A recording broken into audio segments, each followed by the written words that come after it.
এই এলাকার কাজী, আবার 4 নম্বর ওয়ার্ডের মেম্বার রয়েছে এখানে মাওলা মেম্বার এবং ইউনিয়ন সভাপতি সহ উপস্থিত আমার প্রান্তীয় কাউরিয়াবাসী, আসসালামু আলাইকুম। আজকে নিঃসন্দেহে আমাদের জন্য একটি আনন্দের দিন। বহুদিন পর এই সিটি সেন্টার হচ্ছে বহুদিন অবহেলিত ছিল। আজকে এই সিটি সেন্টার আমাদের কাজ সমাপ্ত হওয়ার পাশাপাশি আজকে শুভ উদ্বোধন হতে যাচ্ছে। এই এলাকাবাসীর জন্য এটা আনন্দের বিষয়। আপনারা জানেন বাউলিয়া এর আগে আল্লাহ মুস্তাফিজুর রহমান সন্দীপের বাউলিয়ার সন্তান ছিলেন।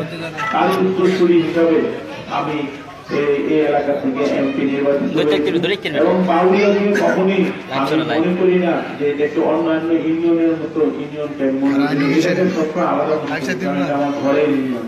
এখানে বক্তব্য কিছু নাই, কারণ এই এলাকার সন্তান আমি। এখানকার সবকিছু সম্পর্কে আমি মোটামুটি অকিভাল এবং সারা প্রতিটি ইউনিয়নে কম বেশি রাস্তাঘাট পাকা হয়েছে, কিন্তু আমার সবসময় নজর থেকে কিভাবে আমার, কারণ আমি জানি আমি যতদিন সংসদ সদস্য আছি ততদিনই এই বাউলিয়ার উন্নয়ন হবে। এর বাইরে আমি যখন সংসদ সদস্য থাকবে না, হয়তো অন্য ইউনিয়নের পুরো সংসদ সদস্য হলে সে তার ইউনিয়নটাই সবার বেশি প্রাধান্য দিবে। সুতরাং আমার এটা মাথায় আছে, বিশেষ করে বাউরিয়াতে আজকে আপনার মধ্য বাউরিয়া সহ সিসি সেন্টার সহ শেখ রাসেল, কালাগাজী, মাহফুজুর রহমান মিতা আর শাহজাহান বিয়েরু, তারপরে আপনার সূর্যের, তারপর এইভাবে সন্দীপের বিশেষ করে বাউরি ইউনিয়নটা কিন্তু অত্যন্ত অবহেলিত একটি ইউনিয়ন ছিল। এর একমাত্র কারণ দীপবন্ধু মুস্তাফিজুর রহমান এই এলাকার সন্তান, সেই জন্য এটা অবহেলিত ছিল। দীর্ঘদিন মোস্তফা কামাল পাশা সন্দীপের 10 বছর এমপি ছিল। এই এলাকা উন্নয়ন করবে না, এটাই কিন্তু স্বাভাবিক। যেমন রহমতপুরে আসলে আমি একটু কম প্রাধান্য দিই, এটাই বাস্তবতা। যেভাবে ভোটের বাক্স খালি হয়ে যায়, ঠিক এই বাউরিয়া থেকেও সবসময় দানের সরা ভোটের বাক্স খালি যায়। বক্তব্য দেওয়ার সুযোগ নাই, কারণ এটা বাউরিয়ার মানে হলো মুস্তাফিজুর রহমান সাহেবের ঘাঁটি, বাউরিয়া ইউনিয়নের মানুষ, আমি বাউরিয়ার সন্তান। সুতরাং এটা নৌকার ঘাঁটি, এটাই স্বাভাবিক, এটাই বাস্তবতা। নৌকার আমলেই এই এলাকার উন্নয়ন হবে, এটাই বাস্তবতা। যাই হোক, সিসি সেন্টার রোড শো এই পশ্চিম বাউরিয়ার অনেকগুলি রোড হয়েছে এবং আগামীতেও হবে। এই প্রত্যাশা করি। আপনাদের চেয়ারম্যান সাহেবের সাথে আমার কথা হয়েছে, উনি বিশেষ কাজে চট্টগ্রামে আছেন, নাহলে উনি থাকতেন। উনি চেয়েছিল আরো কিছুদিন পরে এটা এই রোডটা উদ্বোধন করতে চেয়েছিল আর একটু বড় করে, কিন্তু আমি যেহেতু এসেছি এবং এই থানা ইঞ্জিনিয়ার, কারণ এখানে কন্ট্রাক্টরের বিল না হলে কন্ট্রাক্টরের বিল পাবে, রাস্তা অনেক রিজার্ভ হয়ে গেছে। সেই জন্য এই রাস্তাটা আজকে আমার মনে হয় সিসি সেন্টার শেষ হয়নি, এখনো অনেক অংশ বাকি আছে। বাকি আছে, আমি 28 জায়গার টোলাটা কি হয়েছে, টোলাটা কি পুরোটা হয়েছে, আমাদের আত্মীয় আছে তো এই জন্য জিজ্ঞেস করি।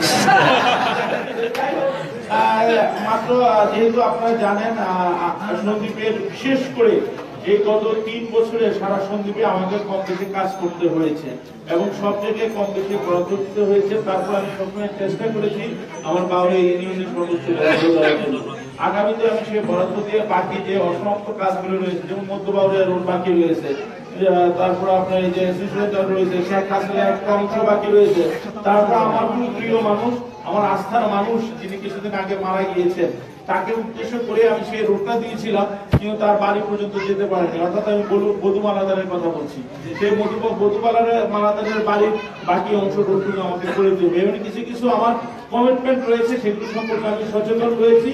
আমি আশা করছি যে আগামী যখন বাজেট আমি পাবো, এখন যেমন আমি সত্যি কথা বলতে কি, আমি কিছুদিন আগে আয়োডিন প্রকল্প বললাম আমি কিছু রাস্তাতে, উনি বললো যে আপনি নিয়ে আসেন। আমি 5 মিনিট আগে খুব খুশি হয়ে 5 মিনিট আগে রাস্তা ওই প্রজেক্ট নিয়ে গেলাম। নিয়ে যাওয়ার পর উনি যখন আমার ফাইলপত্র বাইর করে দিয়ে উনি আটকে উঠলো, বলেন কি আপনি তো ভাই আমার সঙ্গে কি হয়েছে ভাই, আপনি তো ইতিমধ্যেই আপনার নামে যে বরাদ্দ আছে 20 কোটি টাকা, ইতিমধ্যেই আপনি 16 কোটি টাকা নিয়ে ফেলছেন, যেটা 2018 সালের ডিসেম্বরের পর্যন্ত বরাদ্দ অলরেডি আপনি নিয়ে ফেলছেন। আমি এখন যে আপনাকে এখানে বরাদ্দ দিয়ে বলে স্যার আমার চাকরি থাকবে না, আপনি তো স্যার মনে কিছু নিয়েন না, আপনাকে আমি আসতে বলছিলাম প্রজেক্টে, আমি জানতাম না আপনি ইতিমধ্যেই বাংলাদেশের সর্বোচ্চ বরাদ্দ আমি নিয়ে এসেছি আইএসডিপি প্রকল্পের ইতিমধ্যে। আমিও আবার ভিক্ষুকের মতো বললাম যে খালি হাতে ফিরে দিবেন, এটা কেমনে হয় ভাই? আমিও ভাই আপনি আসেন এই জন্য আপনি এসে এসছি, আপনি বলছেন আমরা কেমনে খেলে যা দেন আমি তাতেই খুশি।